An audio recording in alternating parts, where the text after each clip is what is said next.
Bonjour à toutes et à tous. Et aujourd'hui, notre invité dans Akuli, c'est Elanziz Hamidou. Bonjour. Bonjour. Elanziz Hamidou, le secrétaire départemental de Force ouvrière. Merci à vous d'avoir accepté l'invitation de Zakoli, droit de retrait des chauffeurs de bus ce matin à cause des caillassages et des violences en tout genre, notamment contre les bus, mais aussi contre les chauffeurs de bus.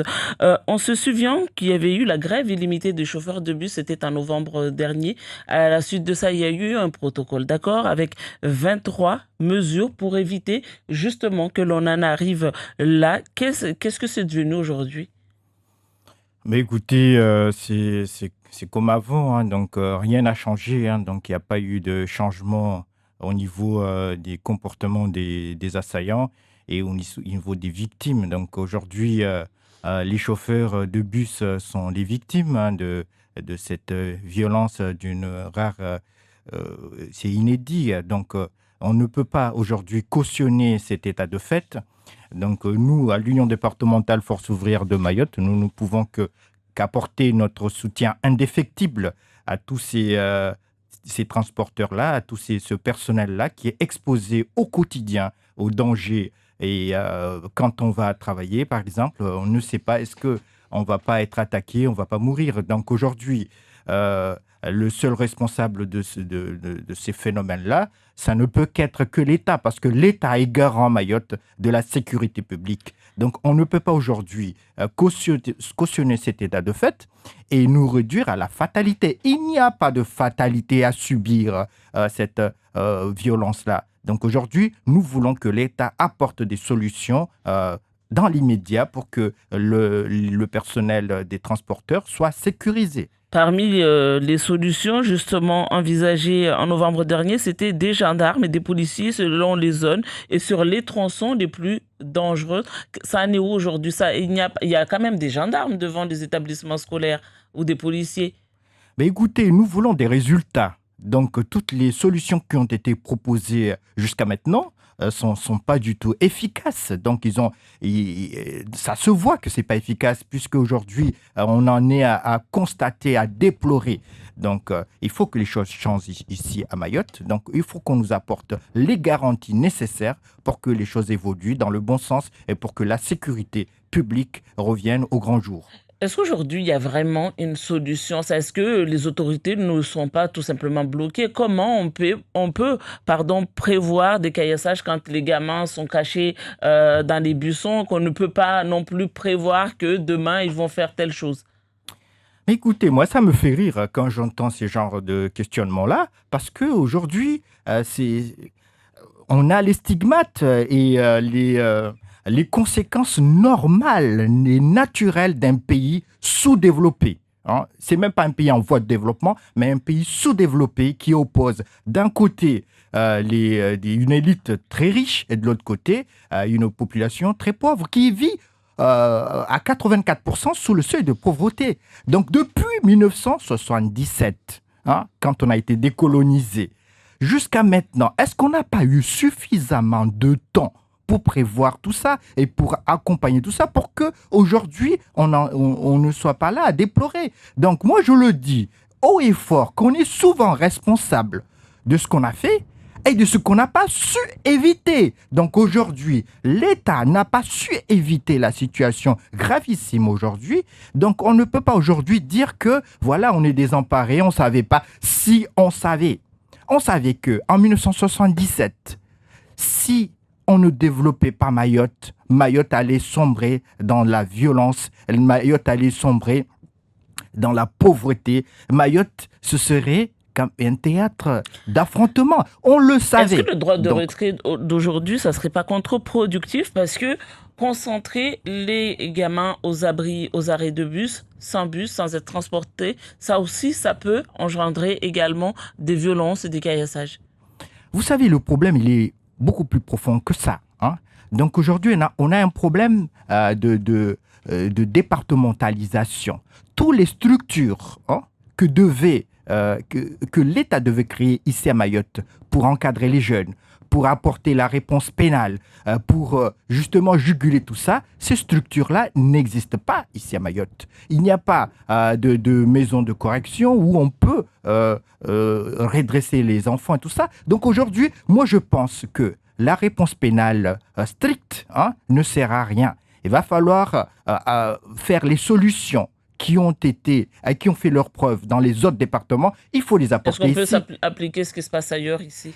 Mais bien entendu, en métropole, il y a bien des structures d'accueil des enfants en difficulté. Il y a des structures pour justement accompagner, pour redresser ces enfants-là, pour les amener vers le droit chemin. Donc aujourd'hui, vous savez ce qui s'applique ici à Mayotte, c'est que quand il y a un enfant qui est délinquant, on le met en prison. Et quand il sort en prison, il est encore plus fâché contre la société qu'auparavant. Donc on ne peut pas aujourd'hui dire qu'on se résout à la fatalité et qu'on fait comme ça, on ne peut rien du tout. Il n'y a pas de fatalité à subir ça. On doit agir, l'État doit agir à Mayotte. Il est impératif parce que nous sommes une collectivité, un département régi par l'article 73 de la Constitution. Nous avons droit à la protection.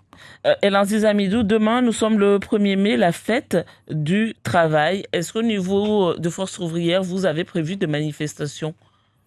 Vous savez très bien que les mesures sanitaires aujourd'hui n'incitent pas au rassemblement. Donc nous, à Force ouvrière, nous sommes une organisation responsable. Donc nous attendons à ce que la situation se décante, qu'on soit dans une situation favorable pour pouvoir rassembler, réunir nos adhérents. Donc aujourd'hui, ce qui se passe, c'est que nous réunissons en interne pour justement apporter des rectificatifs, finaliser nos revendications, justement pour faire évoluer les droits des salariés et pour apporter un confort de vie à ces salariés, ô combien aujourd'hui nous savons qu'ils sont dans le dénuement le plus total. Les revendications, vous n'en manquez pas. À propos du droit du travail à Mayotte, il n'y a toujours pas de prud'homme, même si normalement ça devrait être peut-être bientôt installé, pas d'application des conventions collectives. Au ministère du Travail, on vous parle plutôt de convergence du SMIC. Et pour ça, une mission viendra à Mayotte. Alors déjà, ça en est où cette mission? Nous dénonçons avec une grande fermeté cette démarche-là. Nous exigeons de l'État l'application immédiate de la République sociale ici à Mayotte.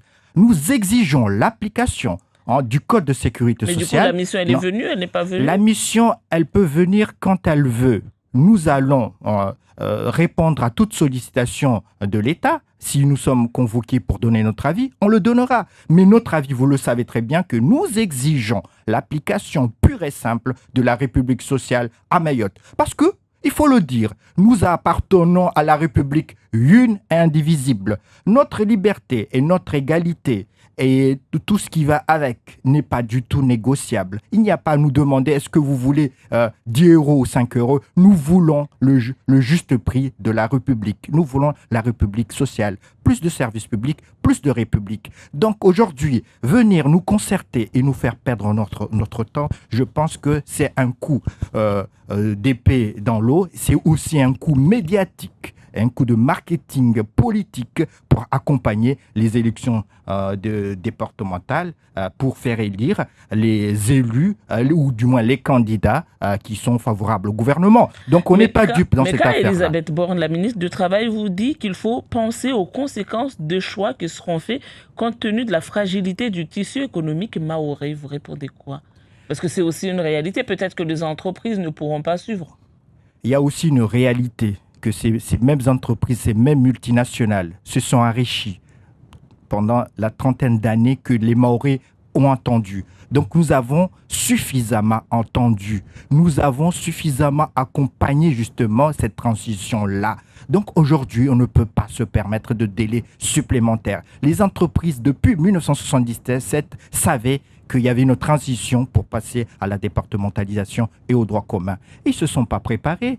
Vous savez que c'est faux. Ils se sont bien préparés parce qu'ils ont accumulé des bénéfices et des marges pas possibles. Donc aujourd'hui, ils sont mal placés pour dire qu'il y a un tissu fragile et tout ça. Si par extraordinaire le tissu fragile, tout ça, il y a l'État pour accompagner par des aides publiques comme il le fait très bien en métropole. Donc moi je pense que l'heure aujourd'hui, c'est le changement maintenant, mais pas demain. Vous pensez que les organisations patronales ici, notamment le MEDEF, bloquent ces avancées? Moi, ce que je pense, c'est que le grand patronat n'a aucun intérêt à ce que Mayotte bascule dans le droit commun Donc parce ils bloquent. qu'ils s'en mettent plein dans les poches et ils veulent continuer à le faire. Et le pauvre travailleur ici à Mayotte, il est corvéable à merci, il n'a aucun droit. Donc aujourd'hui, il faut que cela cesse. Si nos élites et nos élus ne savent pas aider la population et les travailleurs, la population et les travailleurs feront le travail à leur place. Donc il n'y a pas de fatalité à subir. Nous, en tout cas, nous ne subirons pas. Nous allons Vous nous parlez, organiser pour faire le travail que nos élites et nos élus n'ont pas fait et que l'État n'a pas fait. Nous allons le faire. vous parlez de nos élus, justement, ces avancées, on ne les obtiendra pas si au niveau législatif, il n'y a pas des choses qui bougent. Est-ce qu'aujourd'hui, vous avez approché les parlementaires et les discussions ont mené à quoi? Au lendemain de la grève de 2018, les mêmes élus, les mêmes parlementaires, ils ont reçu nos rapports, nos revendications, les 101 Ça a une mesure. mesures qui ont été mises sur la table, ils les ont eues. Mais c'est d'actualité jusqu'à maintenant, ça n'a pas changé. Donc nous dire aujourd'hui qu'on ne les a pas approchés, il n'y a pas de Il y a un résultat. travail de lobbying à faire derrière aussi, non? Le travail de lobby, comme je vous ai dit, si nos élites et nos élus ne font pas leur travail, c'est-à-dire aider la population, les citoyens, les travailleurs et tout ça, s'ils ne font pas ce travail-là, nous allons le faire à leur place. Et Donc comment? aujourd'hui, et comment? Par le rapport de force. Vous savez très bien que le soulèvement populaire, les mouvements sociaux, tout ça, ça incite le changement et ça accompagne le changement. Le changement se produira et vous savez très bien que tout ce qu'on a fait comme mouvement social, depuis longtemps, ça a ramené un peu de positif. Vous Il y a parlez de eu soulèvement populaire, mais la dernière fois, il y a eu 50 millions qui ont été donnés aux collectivités publiques de Mayotte. C'était grâce à nous. le C'était pas soulèvement grâce aux populaire élus. dont vous parlez, on ne le voit pas tant que ça. Vos revendications sont nombreuses. Les questions de retraite complètement rikiki ici à Mayotte, le droit du travail, l'égalité de droit. Mais en réalité, quand on mobilise, il y a toujours les mêmes, j'ai envie de dire, les mêmes qui sont à la place de la République. On n'a pas ce grand jour où tous les travailleurs sont dans la rue. Détrompez-vous, hein. C'est pas parce que ça se voit pas, c'est pas visible à l'œil nu que ça se fait pas. Mais c'est ça Nous le rapport de travaillons. force quand Non, c'est mais- visible à l'œil Non, nu, mais non? écoutez-moi bien. Aujourd'hui, nous sommes en train de nous préparons à crescendo. Nous nous organisons justement pour la victoire finale. Et quand cela va arriver, vous allez le constater. Je ne vais pas le dire. Moi, je ne suis pas du genre à, Moi à aussi, je annoncer veux les savoir choses. quand est-ce que Ça- c'est la lutte, ça- la grande lutte ça finale. ça arrivera, mais nous nous y attelons dans cette préparation-là et pour apporter la solution qu'il faut ici à Mayotte. Donc, ne soyez pas impatients parce que les choses vont arriver. Le changement arrivera, l'espoir renaîtra dans ce Est-ce que département. pour vous, la société mahoraise, par rapport au monde du travail et ce revendication syndicale qui date de très longtemps en France métropolitaine, qui est tout nouveau ici, est-ce qu'il n'y a pas aussi un travail à faire au niveau de salariés pour la connaissance tout bonnement de leurs droits et pour réveiller cette envie de lutter comme vous l'avez? Moi, je pense que nous, les organisations syndicales, nous faisons bien, du moins à Force ouvrière, nous faisons bien ce travail-là. Nous formons nos militants. Nos militants sont prêts aujourd'hui à livrer bataille et le rapport de force peut être déclenché à tout moment. Donc, je sais pourquoi je vous dis, ne vous détrompez pas, ne vous fiez pas aux apparences. Mais- Nous sommes là pour faire le changement, c'est-à-dire pour faire le travail que nos élites n'ont pas fait pour la population et pour les travailleurs et pour les retraités. Nous le ferons à leur place. Mais, Donc, mais quand notre on dit nous réaction... le ferons, et Lancis Amidou, je reviens là-dessus, mais quand on dit nous le ferons, le poids, ça se voit au nombre de gens dans la rue. C'est comme ça, quand c'est visible, c'est comme ça que ça marche.